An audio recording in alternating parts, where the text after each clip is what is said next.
So this is the board I have completely rebuilt. Well, not completely rebuilt. What I mean is that every capacitor on this video board has been changed. So this should repair the issues that I'm having with the color. If you remember, the color was not quite right. And so I'm going to go ahead and put this board in, and we'll fire it up and see if this makes any difference. It should. It actually should, but it may not work quite right away. I may have to let it be plugged in for, you know, a couple minutes before the thing will start working, because it'll basically, what it has to do is charge the caps. The caps have to build a charge, and once it's built that charge, the machine should respond in a positive way. So let's put it in, and we'll see if this makes a difference. I have a feeling that it will. Working on this thing, and so I thought the color problem was due to the video board, but it turns out that that's not even the problem. And if you take a quick listen to the VCR, you'll hear that we still have a servo issue. And what is causing this, I'm still not quite sure, because I did replace capacitors in the servo. So I was thinking that maybe a resistor might be the cause. And if so, what resistor is it? And what is the location of where it is? So if you listen real carefully, I'm just gonna have you listen for just a sec. Hear that?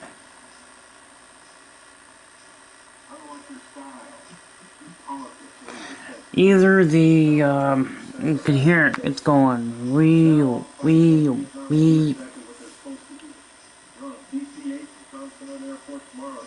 Hear that?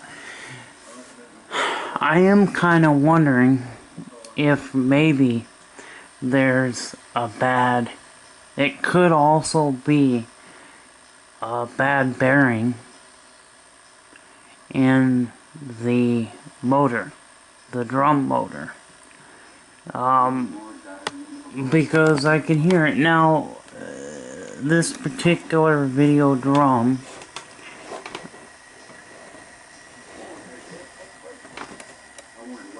if I replace it with another motor, maybe we can solve the issue that we're having. There are a few caps that I still have not changed. I thought I had changed them all, but I did not. So there's a couple more, the 4.7 microfarad at 50 volts that are here that need to be changed. So I'm gonna change them, and we'll see what's going on. We'll see if we can get this thing to work. But I want to roll out everything, you know, I want to roll things out. But the color is actually good, except for the part where the you know, we're getting kind of that flashing. But as far as the picture quality goes, it's very good now. Picture quality is superb now that we've recapped the entire video board. I really think that maybe some of the caps that I have not changed, maybe those, you know, changing those will do something. I'm thinking that it could also be a resistor. If we've got a bad resistor, that can be a problem too. I don't know, it just seems like maybe we've got a resistor that's bad. And I say that because the resistors reduce the voltage going to the certain area. She's fixed. I even marked the adjustment for the speed of the drum. I thought I changed all the caps, but I didn't. There were two of them that were completely open. In fact, they were leaking, and I had to do a couple of bridging, a little bit of bridging. Well, two bridges, basically, what I made. So, because YouTube might get mad, I can't show it for more than a few seconds, but, well, I might be able to do it this way. As you can see, that the picture is normal. By doing this, I am doing this to keep from getting a copyright infringement. Now, that picture is beautiful. It's working. Perfect. And what was it? What was the problem? Well, this little bastard right here. This bloody son of a bitch was causing all of my headaches. Yep.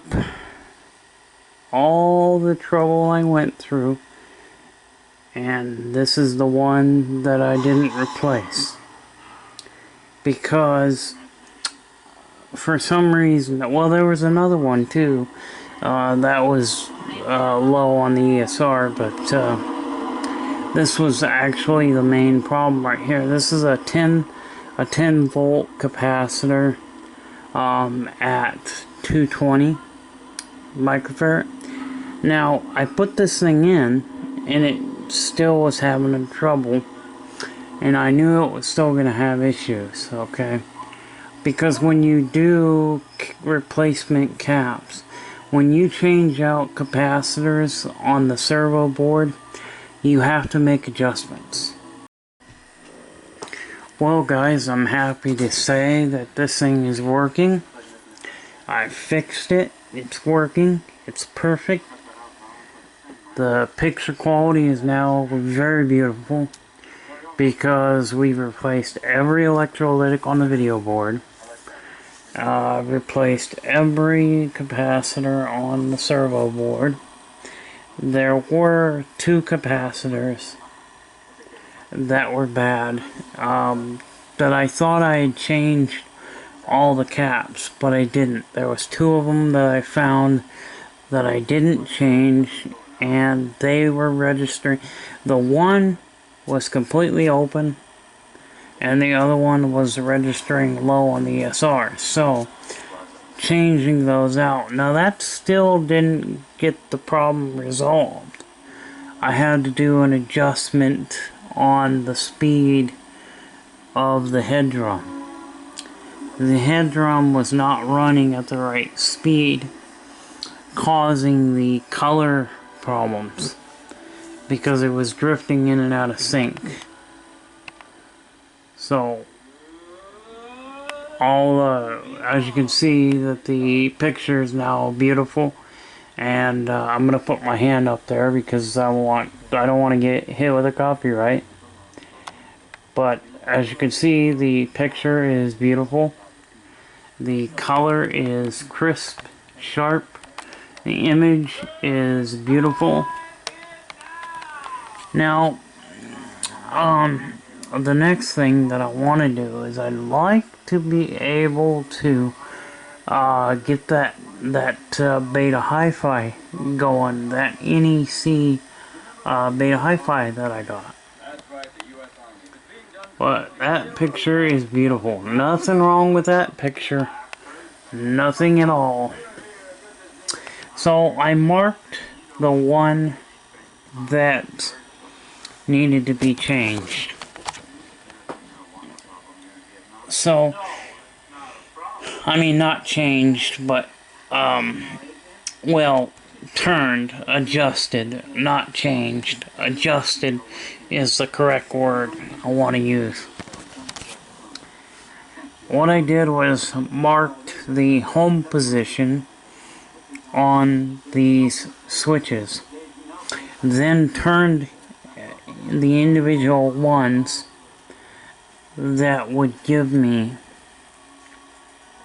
a change, and I found the one that gives you a change in the drum, and that is this one right here. This is the adjustment for the video head.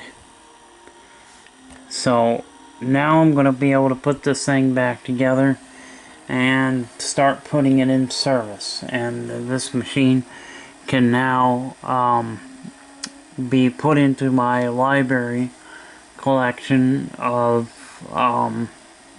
working beta machines. The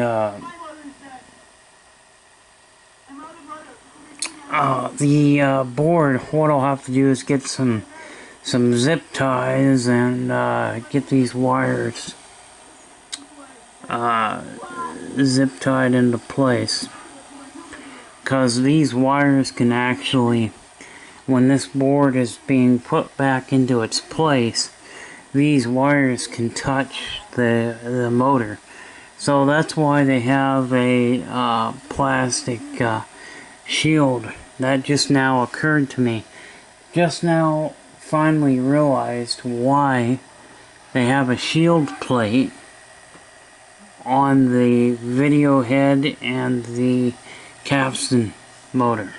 The video head drum and the motor and the capstan motor, there's a little plastic shielding plate that goes there to keep the wires from touching it, and because if they touch the motor, it'll slow it down and it won't play properly. So that's why. So I gotta go find that shield so I can put it back on. Anyway, I was listening to the sound of the head drum, and I could hear that it wasn't correct. The sound was not correct. So I knew that, okay, the video board was not the issue. It was the speed of the head drum that was the issue. That was the cause for the whole freaking problem. So adjusting the speed, this board controls the speed of the drum, and it also gives power to the drum too, but because it does two things. It sends power to the motor, and it also tells the motor how fast to turn. And I'm guessing that these three adjustments over here are probably for the three tape speeds such as beta 1, beta 2, and beta 3, because there's 3 of them lined up together, and I bet you those have to do with that. Adjusting the capstan speed for those different recording speeds, because this one has beta 2 and 3, but it also has beta 1. It has beta 1S, which is your beta 1 super, and then it has beta 2 and beta 3, and you can record and play back all 3 speeds. I don't know where my original beta 1 tape is at the moment, but I'm pretty sure that this plays back the original beta 1, as well as playing back, obviously, the beta 1S. And I'm very, very happy with this machine. I'm extremely happy with the color. The color is just bang on. This thing performs like it did when it left the factory, and this is what I want. This is what I've been trying to achieve with this machine. Now, it's took me many hours of frustration. This has been one of the hardest beta machines that I've worked on in the past couple of weeks. This has been a challenge for me. I do like a challenge, however, I don't really like things that are this much of a challenge, but, you know, anyway. So, this thing is working now. It's beautiful. This is a NEC Super Beta. Now, there was a YouTuber who commented that this thing just was kind of a piece of crap. Well, I don't agree. If the machine is working correctly, it can produce a beautiful picture.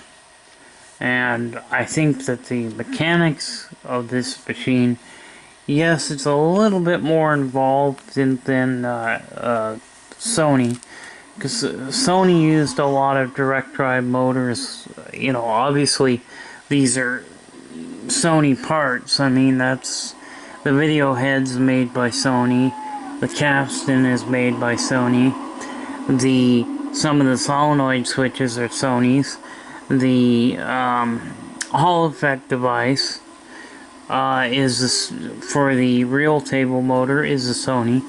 There's a ton of Sony parts in this machine. This is the cover that I'm talking about, that I put on here. So we'll get this thing put back together. So we got this thing all back together, and this will be pretty much the end of part 2. We still got to look into the volume meter, and we still got to look into that and see if we can get that going. But we'll do that in another video and in another time. This is going to be my personal machine, so I'm not too concerned about the volume meter not working at this point. I have other projects that I want to do and other projects that I need to get done. But it has been a very fun experience getting this machine up and going.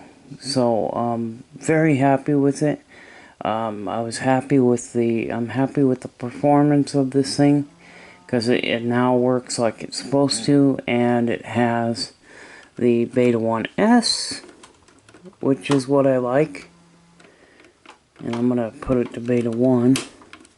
So when I record with this machine, I usually always use Beta 1. I don't record a whole lot on Beta 2 and 3. I almost never record in Beta 3. Sometimes I'll record in Beta 2.